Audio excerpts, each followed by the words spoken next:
welcome back our next science class. So student, in last class we finished our chapter number 6.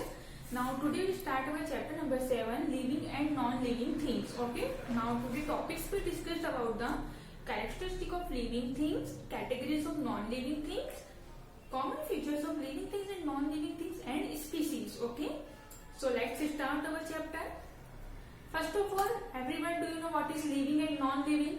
Living means Hindi में होता है सजीव and non living means होता है निर्जीव. Okay, so let's start. Our planet the earth is unique in the solar system just because of the presence of life on it. हमारा जो planet है, जो अर्थ है, पृथ्वी है, एक ऐसा सोलर सिस्टम में एक ऐसा यूनिक प्लैनेट है जिसके ऊपर केवल लाइफ रहती है और कोई से प्लैनेट ऐसे नहीं है जिनपे भी कोई सजीव वस्तुएं रहती हैं. Life is found here in various forms like plants, animals, microorganisms, etc. अब इन पे कौन कौन से प्रकार की लाइफ पाई जाती है? जैसे प्लांट्स, पेड़ पौधे, एनिमल्स, जीव जंतु, माइक्रो ऑर्गेनिज्म, बिल्कुल छोटे छोटे जीव भी हमारे अर्थ पर पाए जाते हैं. Since they have life, जिनमें क्या होती है? लाइफ होती है. They are called living things, जिन्हें हम क्या बोलते हैं? Living things में सजीव वस्तुएं बोलते हैं. All the other lifeless things like mountain, river, house, books, table, etc. उसके अलावा भी कुछ हमारे अर्थ में बहुत सारी चीजें हैं जो लाइफलेस है, मीन जिनमें लाइफ नहीं रहती है, जैसे माउंटेन, नदी, पहाड़, सब ये सब क्या है? नॉन लिविंग थिंग्स है. Let's study about living things and non living things in detail. तो चलो हम डिस्कस करते हैं living things and non living things के बारे में. Okay, characteristic of living things. अब लिविंग थिंग्स के कैरेक्टर क्या है वो देखते हैं हम. All living things possess certain special character which make them different from non-living things. जितने भी लिविंग थिंग्स है उनका जो प्रोसेस होता है, उनकी जो क्रियाएं चलती है, उनके जो लक्षण होते हैं वो नॉन लिविंग थिंग्स से बिल्कुल अलग होते हैं. Living things are made up of cells. जो लिविंग थिंग्स होते हैं, जो सजीव वस्तु होती है, वो क्या बनाती है? सेल्स बनाती है. सेल्स मीन्स कोशिका. The bodies of living things are made up of very small units called cells. जो living things की जो body होती है बहुत small units से बनी होती है जिन्हें हम बोलते हैं cells, means कोशिका कहते हैं.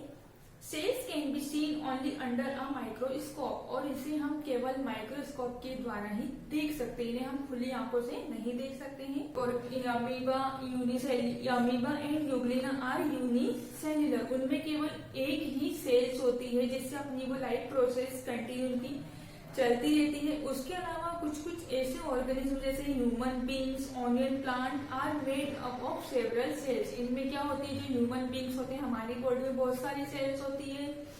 ऑनियन प्लांट जो प्याज का पौधा होता है उसमें भी बहुत सारे, ऐसे बहुत सारे एनिमल्स हैं, बहुत सारे माइक्रो ऑर्गेनिज्म हैं और बहुत सारे ऐसे ऑर्गेनिज्म भी है और बहुत सारे प्लांट्स भी हैं जिनमें बहुत सारी सेल्स होती है. They are multicellular organism, जिन्हें हम क्या बोलते हैं? मल्टी सेल्युलर ऑर्गेनिज्म बोलते हैं. और जिनमें केवल एक सेल होती है उसे बोलते हैं यूनिसेल्युलर. अब नेक्स्ट आता है लिविंग थिंग्स शो मूवमेंट. अब आपने देखा होगा जितने भी लिविंग थिंग्स है सब मूवमेंट कर सकते हैं. Okay, any species of plant. Okay, plant एक ऐसी चीज है जो मूवमेंट नहीं कर सकते बट वो लिविंग थिंग्स की काउंटिंग में आते हैं. All living things show movement. How is the movement of animal different from that of plants? लेकिन कैसे? जिस प्रकार एनिमल एक जगह से दूसरी जगह जा सकते हैं तो प्लांट्स कैसे जाते हैं? हमने प्लांट्स को भी उगते हुए देखा है जगह जगह. एक प्लांट गया तो हमें दूसरा प्लांट वहां दिखेगा. तो how it is possible? The movement of an organism from one place to another is called locomotion.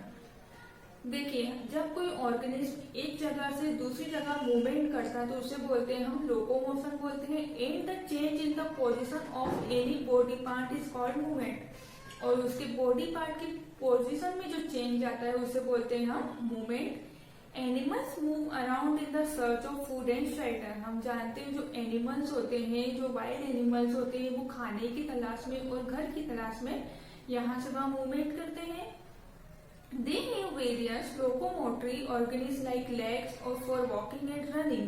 अब उसके अनुसार उनके जो लोकोमोटरी होते हैं, जो उनके ऑर्गेनिज्म के अंदर जो मूवमेंट होता है वो किसके थ्रू करते हैं? अपने पैरों के थ्रू, चलने, दौड़ के, चल के, ये सब अपने प्रकार से वो मूवमेंट करते हैं. विंग्स फॉर फ्लाइंग, उड़ने के लिए पंख होते हैं. एंड फीस फॉर स्विमिंग, तैरने के लिए क्या होते हैं उनके पास, विंग्स होते हैं। Okay, Thus we can see that animals show both movement of body parts and locomotion। तो हम कह सकते हैं कि जो एनिमल्स होते हैं वो अपना बॉडी पार्ट शो करते हैं, लोकोमोशन शो करते हैं। तो हम कह सकते हैं कि एनिमल्स भी एक प्रकार का मूवमेंट होता है। ठीक है, एनिमल्स मतलब मूवमेंट करते हैं, हमने देखा भी एनिमल्स को मूव करते हुए। अब आता है नेक्स्ट हमारा प्लांट। ह्यूमन बींग्स तो आते हैं, मूवमेंट शो करते हैं, एनिमल्स भी शो करते हैं। अब हमें देखना है कि प्लांट्स किस प्रकार लोकोमोशन या मूवमेंट शो करते हैं।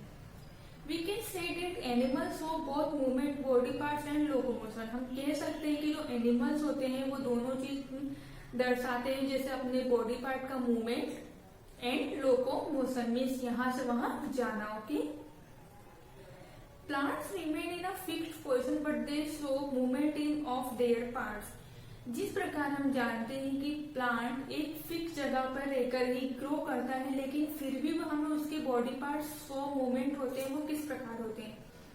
The plant movements are called tropic movements और ट्रोपिज्म। देखिए, अब जो प्लांट मूवमेंट शो करता है वो किस प्रकार करता है, उसे बोलते हैं हम ट्रॉपिक मूवमेंट या tropism. For example, a sunflower always tells toward the sun. एक एग्जाम्पल के लिए देखें हम, तो जो सनफ्लावर होता है वो हमेशा किस जगह मुंह करके हमेशा किस जगह मुंह करके खिलता है, सूरज की तरफ मुंह करके ही खिलता है। तो ये उसका एक प्रकार का उसका मूवमेंट है। आगे आप लोगों को समझ में। अब नेक्स्ट आता है हमारा लिविंग थिंग्स नीड फूड। जिस प्रकार हमें खाने की जरूरत होती है उस प्रकार प्लांट्स और एनिमल्स को भी क्या होती है, खाने की जरूरत होती है। ठीक है, अपनी बॉडी ग्रोथ करने के लिए। All living things need food to get energy which is required for carrying out various life process. सभी लिविंग थिंग्स को एनर्जी चाहिए रहती है अपनी लाइफ प्रोसेस को कंटिन्यू करने के लिए। Okay, green plants have chlorophyll with the help of which they can make their own food from carbon dioxide. अब जो ग्रीन प्लांट्स होते हैं वो क्लोरोफिल की हेल्प से अपना खाना खुद बनाते हैं। किसकी प्रेजेंट में बनाते हैं, सन की प्रेजेंट में वाटर और कार्बन डाइऑक्साइड और क्लोरोफिल की हेल्प से। By a process called photosynthesis. जिस प्रोसेस को बोलते हैं हम फोटोसिंथेसिस मीन्स प्रकाश संश्लेषण। Therefore plants are called autotrophs. तो हम बोल सकते हैं कि जो प्लांट होते हैं वो कैसे होते हैं, ऑटोट्रॉफ्स होते हैं। Animals and non green plant do not have chlorophyll. अब जो एनिमल्स होते हैं और जो नॉन ग्रीन प्लांट्स होते हैं उनमें तो क्लोरोफिल होता नहीं है। एनिमल्स में हमने कभी सुना है क्लोरोफिल होता है, केवल ग्रीन प्लांट्स में ही क्लोरोफिल होता है। और जो नॉन ग्रीन प्लांट्स होते हैं उनमें भी क्लोरोफिल प्रेजेंट नहीं होता है। Therefore they cannot make their own food। तो हम कह सकते हैं कि वो अपना खाना खुद नहीं बनाते हैं। हमने देखा भी, आपने कभी किसी एनिमल्स को अपना खाना खुद बनाते हुए देखा है, नहीं देखा है। वो हमेशा दूसरों पर ही डिपेंड रहते हैं। They depend on plant directly or indirectly to obtain their food। इसलिए वो हमेशा प्लांट पे डायरेक्टली या इनडायरेक्टली डिपेंड रहते हैं। They are called heterotrophs, जिन्हें हम क्या बोलते हैं, हेट्रोट्रॉफ्स कहते हैं। ओके, तो स्टूडेंट्स आगे आप लोगों को समझ में ऑटोट्रॉफ्स किसे कहते हैं, जो अपना खाना खुद बनाते हैं लाइक अ ग्रीन प्लांट। और हेट्रोट्रॉफ्स उन्हें बोलते हैं जो अपना खाना खुद नहीं बनाते हैं, जो अपने खाने के लिए दूसरे प्लांट पर डिपेंड रहते हैं। जिस प्रकार अमरबेल अपना खाना खुद नहीं बनाती है, वो दूसरे प्लांट से अपना खाना लेती है, तो वो भी क्या हो जाएगी, एक प्रकार की heterotroph. So students, to be continue in next class. Thank you. Have a nice day.